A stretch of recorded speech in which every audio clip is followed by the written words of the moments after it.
Alright, let's take this to the store to get some coffee. Nothing like going to get coffee in a 500 horsepower Jeep. You can see how mild this LSA is. Idles very smooth, very low. Alright, you can see we're idling just over 500 RPM. Very mild engine. Turn our AC on.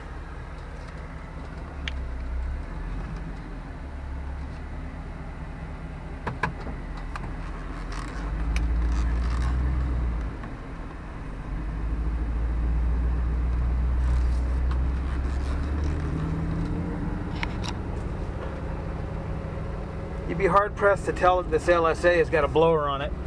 It runs just like a 6.2. Just as mild, that is. You do hear a little bit of whine when you get on it. The exhaust in this Jeep is a little bit loud, but not bad at all when you're at cruise.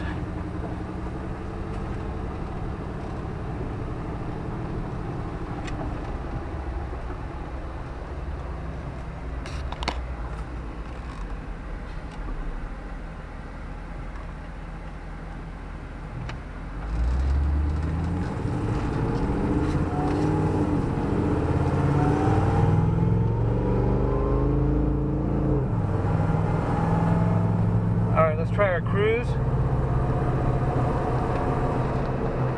We are in cruise now.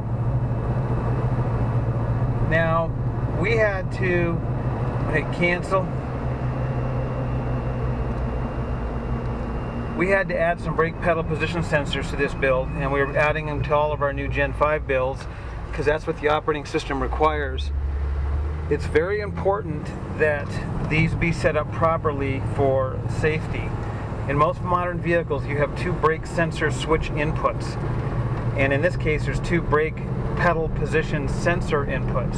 What that means is you have sensors that tell the computers not only that the brake is applied, but how much it's applied. That way it can apply compression braking if you're going down a hill, or if you're torque braking it off the line, it will know that.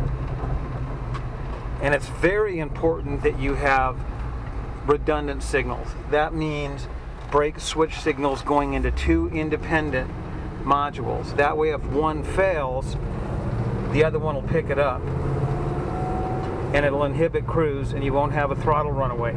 In the early days, we experimented with bypassing the BCM, and it just turned out that without the redundant sensors, there's a liability there.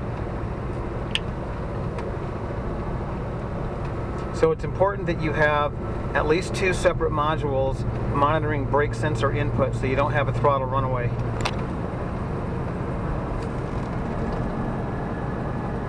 This LSA is very responsive.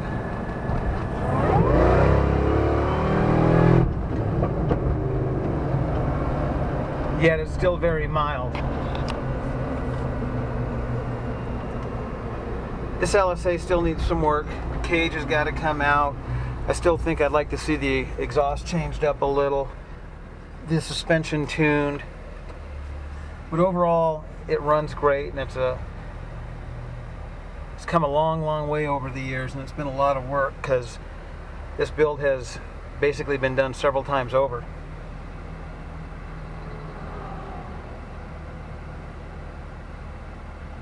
And this LSA doesn't mind being in traffic. It's not like a 480 or a 525 horse where you get rump.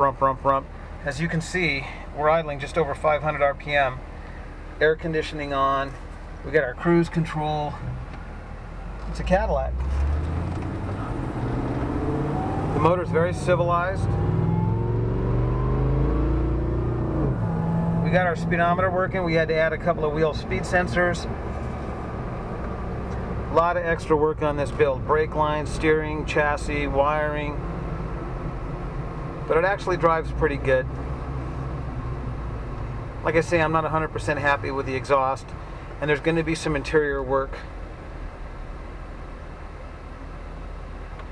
I took it out to the mountains. It did great. Got an Atlas 2-speed in this one. 6L90 transmission. 2011 or 12 Cadillac LSA engine, I don't remember which. This is running our early dual fan setup. We have better setups now, but so far it's been running cool, so we haven't changed it out.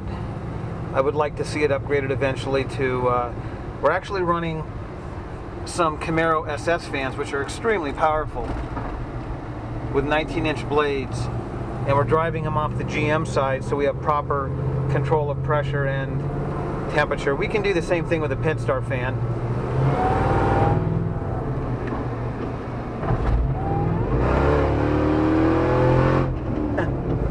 That was actually Mitch in that Camaro. That's an 8-speed Camaro.